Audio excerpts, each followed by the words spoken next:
Começa agora Pessoas de Valor e o programa de hoje está para lá de especial. Eu estou aqui com o Dr. Eduardo Paulino, né, um grande oftalmo, né, um cara da área de saúde que é super conhecido na área de oftalmologia, mas acima de tudo ele tem uma bagagem, né, incrível, e a gente vai trocar um pouco essa ideia. O Pessoas de Valor não é um programa de entrevista, né, Edu? E aí a gente normalmente bate um papo sobre um tema. E aí eu tenho vindo trazer, na semana passada a gente falou sobre gratidão lá do Seligman, essa questão da psicologia positiva, o quanto que a gratidão trabalha com dopamina, serotonina, então dispersar algumas áreas para liberar um pouquinho o relaxamento.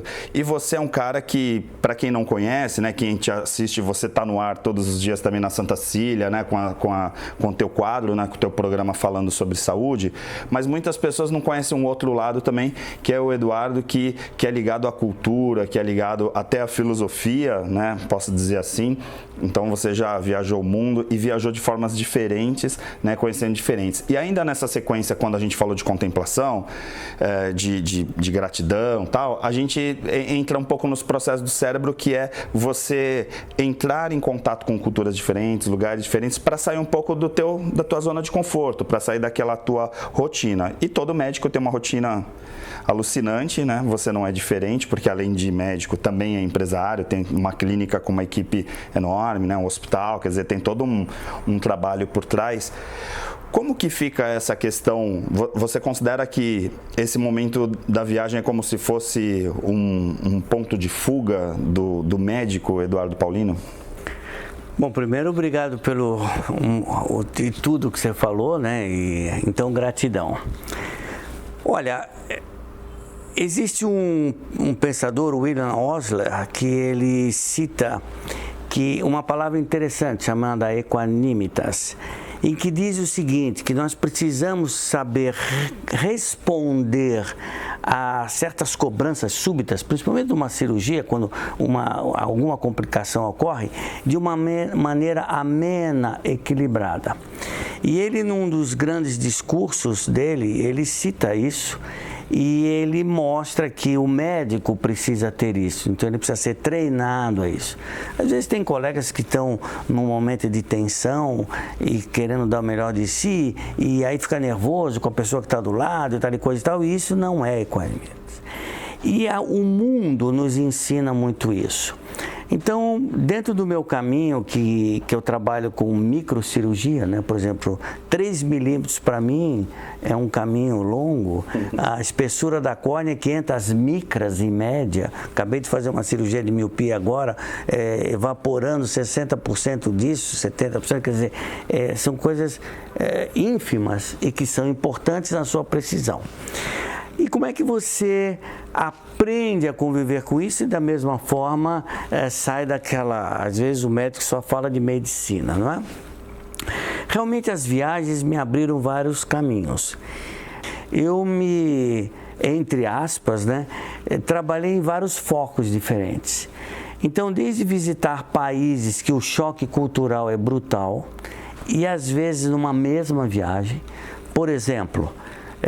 fui a Dubai, quando já estava nesse auge de empreendedorismo. Não sei se você sabe, a primeira obra de Dubai é um relógio numa praça. Primeira obra com concreto. Não existia, aquilo era coisa de pescadores. Certo, né? E hoje Dubai todo mundo já sabe, né? Quer dizer, entre aspas, é o Miami lá do Oriente. E realmente um choque. E saio disso para Nepal, Katmandu, e depois para a Índia, que é um choque cultural brutal e humano. Você ia ver o nascer do sol em Varanasi, é um choque gritante de ver pessoas extremamente empobrecidas, mas que tem um conceito de vida totalmente diferente. A energia. Agora, quando a gente estava combinando, a gente já está um tempo, né, para você participar do programa, que já tinha conversado lá atrás de planejado, né, para vir. Aí falou, agora eu estou viajando, na volta a gente vai fazer, agora você não escapa, tal.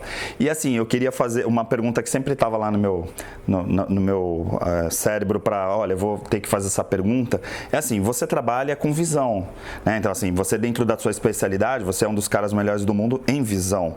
E aí de repente você está indo para lugares que inquestionavelmente são maravilhosos do ponto de vista visual, né? E aí, de certa forma, você tem digamos, uma responsabilidade, e a gente trabalha muito com isso, com transformar pessoas, né? O programa trabalha muito isso, de repente trazer a visão ou melhorar a visão muito dessas pessoas.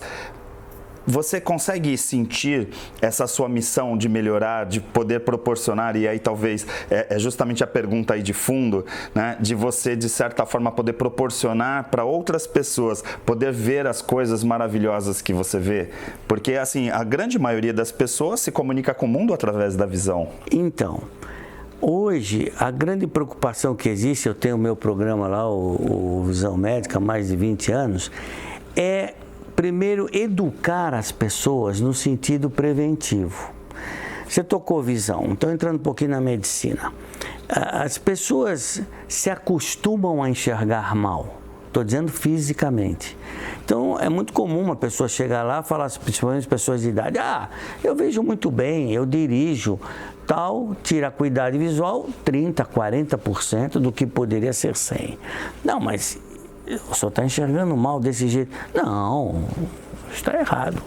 Calma, mostra aí e fala, puxa, quer dizer, a perda da visão lenta e progressiva, e aí nós temos um sem número de doenças chamadas silenciosas, né? Como é a catarata, degeneração macular, glaucoma crônico simples, vai perdendo e vai se acostumando. E isso é até bom pegar o teu programa, que hoje o indivíduo que tem uma boa visão, entre aspas, né, fazer uma analogia não tão simpática, mas ele pode estar de cadeira de rodas, mas ele viaja o mundo, nas telinhas, no contato, ele viaja o mundo. Uma pessoa sem visão e sem um treino, ele tem dificuldade de ir ao banheiro sozinho. Então, notou essa analogia? E isso é um problema realmente mundial. Então, por exemplo, a maior causa, uma das maiores causas, o país com mais cegos no mundo é exatamente a Índia. E tem grandes cirurgiões, porque o indiano é um povo muito inteligente e eles têm grandes cirurgiões que até com técnicas que eles desenvolvem a um custo baixo de tentar rever, né, a capacidade de visão. Ainda tem 1.200.000.000 habitantes, 1 milhão deles voltados ao hinduísmo, 100.000 ao budismo e os outros 100.000 ao resto. Mas é um choque muito interessante. Eu não sei se você sabe, por exemplo, a suástica do nazismo vem, a roda, a esfera da energia que veio do Himalaia. Quando Goebbels esteve visitando lá, ele viu a suástica, ao contrário. Eu estava, por exemplo, navegando no rio, lá em Varanasi, e vieram me vender um souvenir para turista lá, e tinha uma suástica invertida. Falei, pô, mas o que é isso aqui? Não, isso aqui é o símbolo da energia, porque é a esfera que roda com uma energia nas suas pontas. É o fluxo. E que veio daquela região. A Alemanha nazista pegou aquilo, inverteu na bandeira e viu o símbolo dele. Então você começa a ver situações muito interessantes e principalmente respeitar as diversas culturas. O brasileiro tem uma coisa interessante, a gente sempre magnificou, né, os outros países. Nós estamos aqui embaixo e olhando para todos os cantos.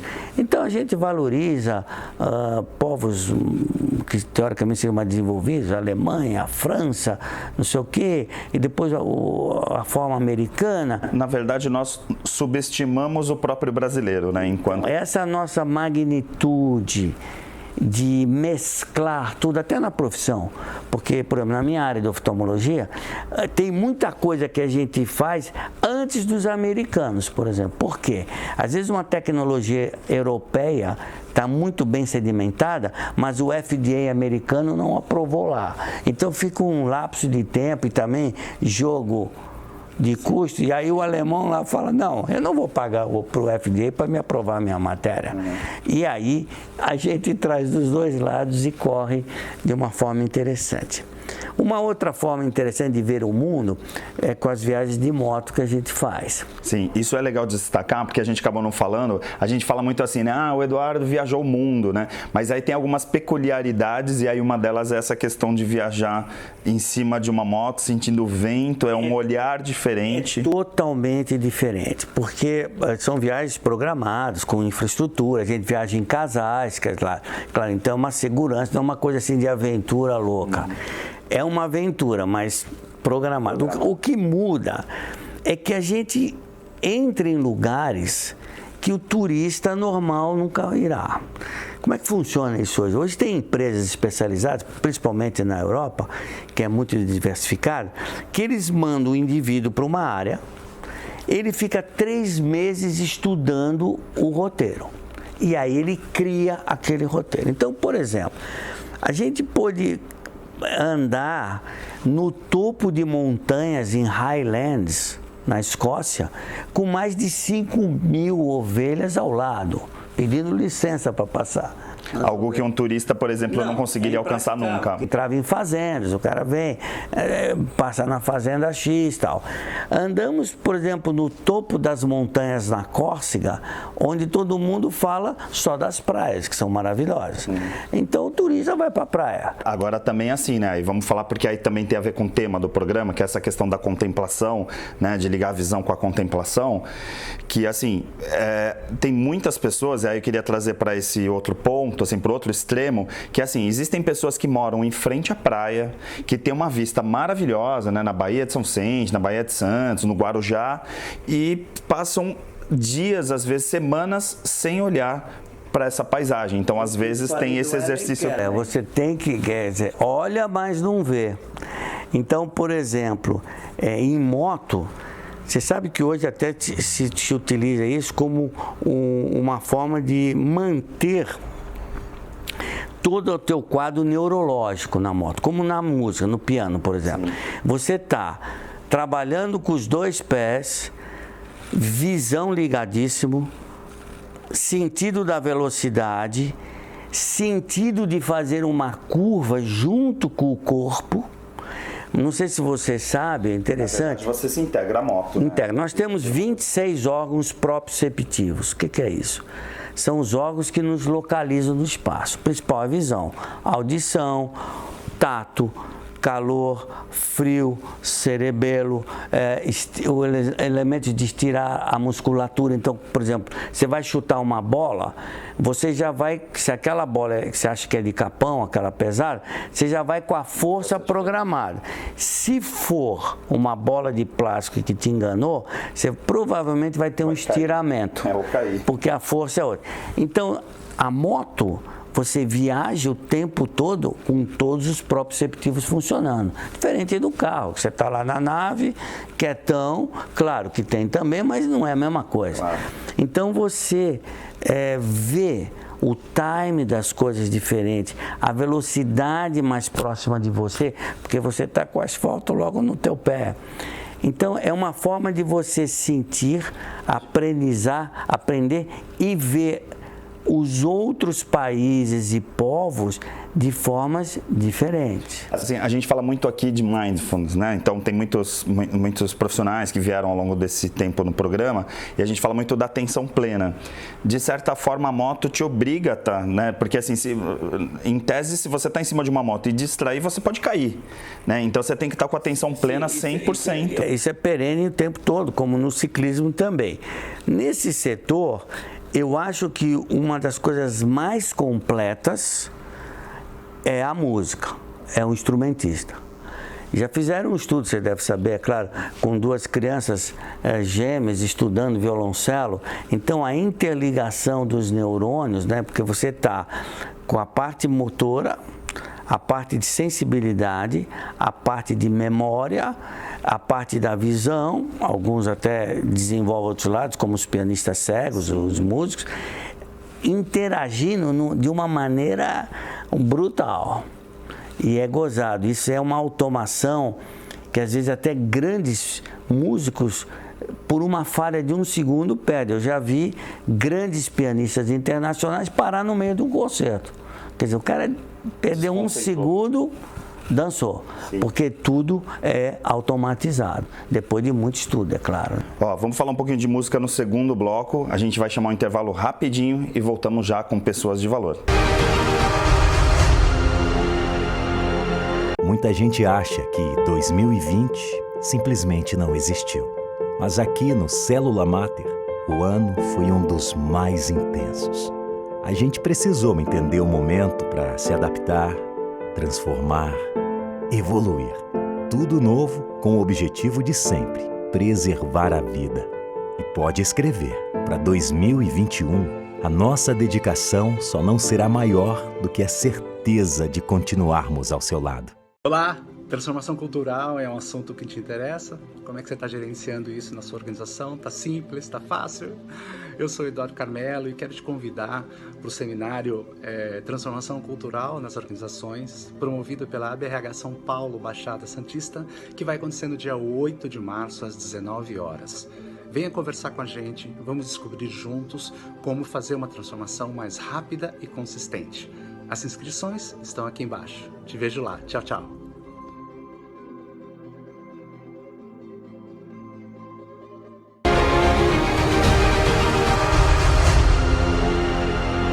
Estamos de volta aqui com Pessoas de Valor. Hoje a gente está trazendo o Eduardo Paulino, que já é conhecido da audiência, porque ele tem um programa na Santa Cília TV, diga-se de passagem, já há um bom tempo, né? Um dos primeiros programas da emissora, e a gente conseguiu arrancar ele lá do consultório, né? Do hospital, da clínica, para poder conversar com a gente, porque já está, esse nosso bate-papo já está para sair há um tempão, mas a gente acaba, por questão de agenda dos dois, não dando certo, e aí hoje um programa reservado especialmente para você. Eu queria pegar um gancho, porque muitas vezes as pessoas não fazem a ligação, por exemplo, de uma inteligência musical. Gardner trabalha muito essa coisa das múltiplas inteligências. E a inteligência musical, ela tem muito de organização, disciplina. E aí eu ligo muito essa precisão da música, né? Dos compassos, dos tempos, né? Tanto da nota como da pausa, com a medicina. Por exemplo, na hora que você está lá, como você falou, né? Do micro tempo, do microespaço para fazer uma cirurgia, né? Você consegue fazer essa analogia? Não, isso é total. Eu vou explicar por quê. Por exemplo, a oftalmologia, ela trabalha com a microcirurgia. Então hoje você está no microscópio, com os olhos nessa posição. Eu estou aqui, o microscópio aqui, a minha mão está aqui. Eu tenho que ter uma precisão de mão esquerda perfeita, porque a gente faz cortes, às vezes, de 1,2 milímetros. Você entra dentro do olho com uma lanceta de 1,2 milímetros. Você vai cortar a lente de dentro dos olhos com um elemento que tem uma ponta de menos de meio milímetro para você seccionar, e você vai trabalhar bimanualmente nesse sentido. Além disso, você está trabalhando com o pé direito para acelerar ou desacelerar, por exemplo, o facoemulsificador, que é o aparelho que dissolve o núcleo do cristalino, e com o pé esquerdo ajustando o foco do microscópio o tempo todo, porque 1 milímetro que eu desço com a mão, um microscópio, ele já começa a perder o foco, então eu tenho que aumentar a profundidade, magnitude. O ensino da música, para mim, que eu comecei com 6 anos de idade, foi fundamental no seguinte sentido: primeiro, aprendizado motor. E como eu fiz um estudo de piano clássico muito pesado, também em tenra idade, a minha mão esquerda desenvolveu muito, o que é um pareamento total para a cirurgia. Além disso, você desenvolve, quando você vai dar um concerto, que você falou, você entra, né, imbuído daquilo e automatizado naquilo. Mas é um automatizado, não é o cara que aperta o botão o tempo todo. É consciente, né? Ele está consciente e ele vai trabalhar a memória, a automatização, mas o feeling.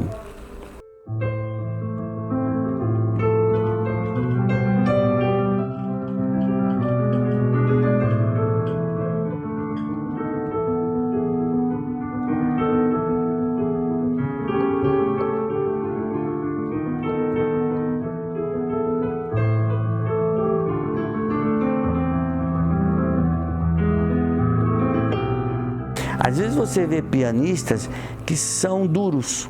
O cara é flat, ele toca igual aquilo tudo, e o outro que tem a nuance, o pianista, e o cirurgião também. Eu gosto de comparar muito os gêneros, assim, né? Essa questão, por exemplo, da música clássica, onde você tem executar uma peça exatamente como ela é, e lá pro jazz ou pro MPB, que tem uma liberdade maior. Às vezes as pessoas acham que tocar jazz é muito fácil, porque você vai lá e foge da partitura e faz o que você quiser. Na verdade, você tem que ter uma percepção e uma consciência, porque no momento que você sai daquela rotina, daquele espaço onde a pauta te deu, e você voltar, é muito mais difícil, né? Olha, eu acho muito mais difícil pelo seguinte: o pianista clássico, muitas vezes, inclusive nas escolas antigas, eles são, até pelos professores, cerceados de desenvolver a musicalidade intuitiva maior. Eles fazem um pianíssimo bonito e tal, mas você pega qualquer pianista clássico e fala, dá uma improvisada nisso aí, o cara não sabe o que está fazendo. Ele é um técnico, ele é um técnico de perfeição, perfeito. A música moderna, o jazzista, não esses teminhas também que a gente escuta que tem 3 acordes, né? Sim. Não, esse não. Ele está sabendo o tom que ele está, o acorde que ele está, para onde ele vai, que tipo de escala que ele vai improvisar para fazer um improviso bonito. Na cirurgia existe isto. O indivíduo que é o bom cirurgião tem algumas regras. Primeiro, ele tem um elemento tátil e de precisão, que nem a gente fala, né? O bom cirurgião faz isso, não pode tremer. Primeiro ponto. Segundo, conhecimento profundo da anatomia da onde ele está. Terceiro, saber as intercorrências que podem acontecer independente do cirurgião. Por exemplo, nos olhos. Às vezes você está fazendo uma cirurgia, está tudo lindo, maravilhoso, de repente um indivíduo tem um pico de pressão, sobe a pressão, ele estoura um capilar lá no fundo do olho, que é a mesma coisa que eu estar aqui em Santos e começar a chover em São Paulo, que não tem nada a ver, e vem uma enxurrada de lá para cá.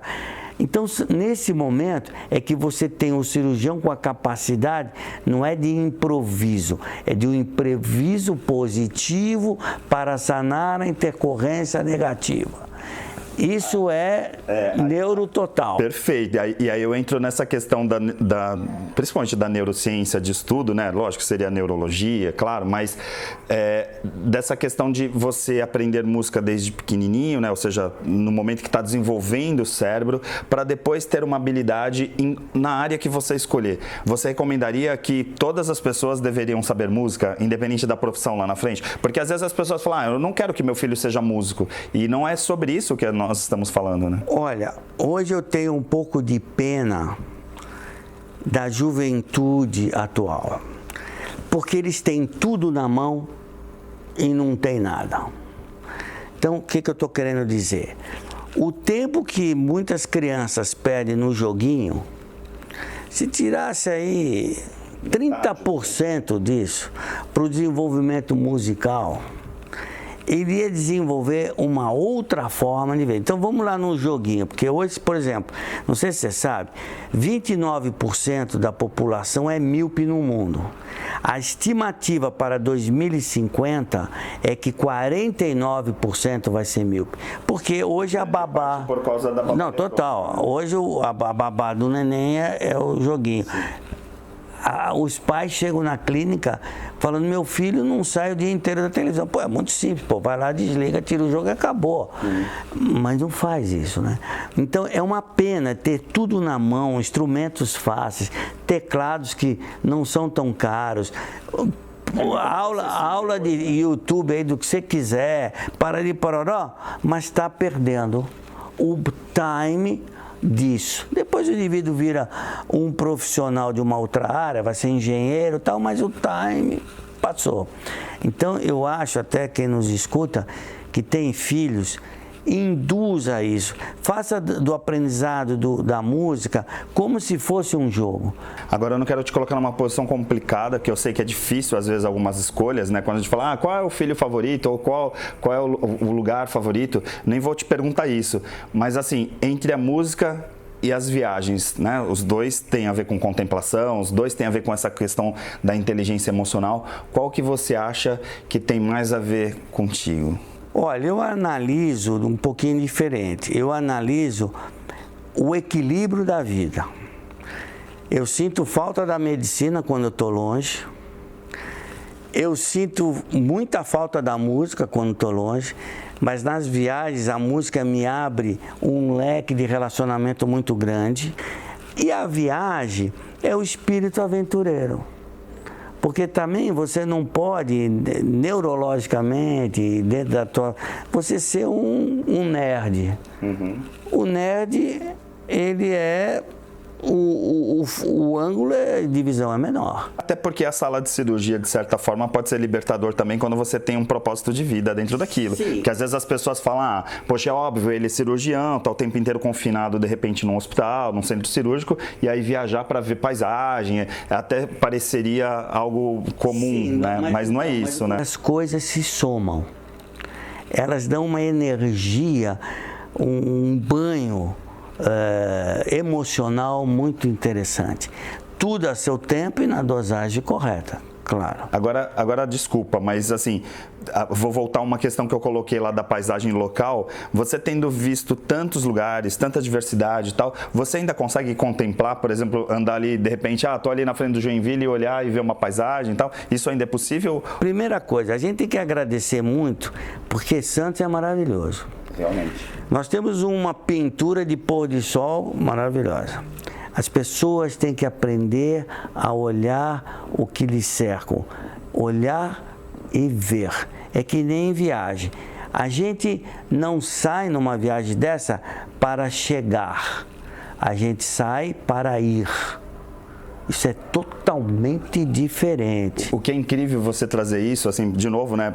Lógico, o fato de ser oftalmo e tal, mas assim, tem o lado literal do que você está falando, mas tem o lado metafórico também, porque assim, de certa forma a gente também muitas vezes fica assim, às vezes eu converso com pessoas, mesmo no meio universitário dando aula, as pessoas estão preocupadas com metas, estão preocupadas com desempenho, com isso, com aquilo, e não estão curtindo o processo, né? O aprender a tocar piano, o processo de uma cirurgia, o processo de uma gravação de um programa. A gente aprende muito isso na viagem também, porque, por exemplo, às vezes a gente andou naquele dia 200 quilômetros, para nós é nada isso, mas nós demoramos o dia inteiro, porque entrou numa pista que ela é toda assim, existe um parque na Alemanha, chama Grossglockner. A gente estava 23 graus embaixo, em 40 minutos, 2 graus com neve.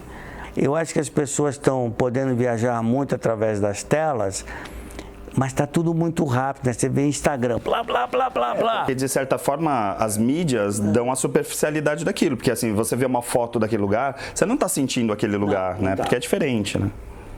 E na conversa também, né? A coisa ficou muito focal. Pum, pau, acabou. Já vi. É bacana isso que você coloca. E eu tenho a impressão que nós vamos chegar num boom desse outro excesso e voltar pro simples. Pro simples, porque tem um limite. Concordo. Tudo tem um limite. E não vai demorar muito, porque as pessoas não vão aguentar essa energização total. A geração nova, se não for controlada, ela vai chegar nos 30 anos, 35 anos, com a psiquiatria dominando. Porque a ansiedade vai ser o menor dos problemas, né, dessa geração. Aí, né? Perfeito. Edu, muito obrigado pela tua presença. Já fica o convite de você participar inúmeras vezes, porque a gente falando assim, o que a gente ia tratar, e assim, tinha tantas viagens, tantos casos que seriam bacana para, de certa forma, ilustrar um pouco o que a gente fala, né, no nosso cotidiano, e aí a gente tentou pincelar um pouquinho de cada coisa, né? Eu gostaria de deixar uma mensagem final. Olha, procura olhar e ver, deixar a musicalidade daquilo que você gosta transcender o teu lado emocional, porque ajuda muito, não é? E fazer do teu trabalho o teu grande prazer.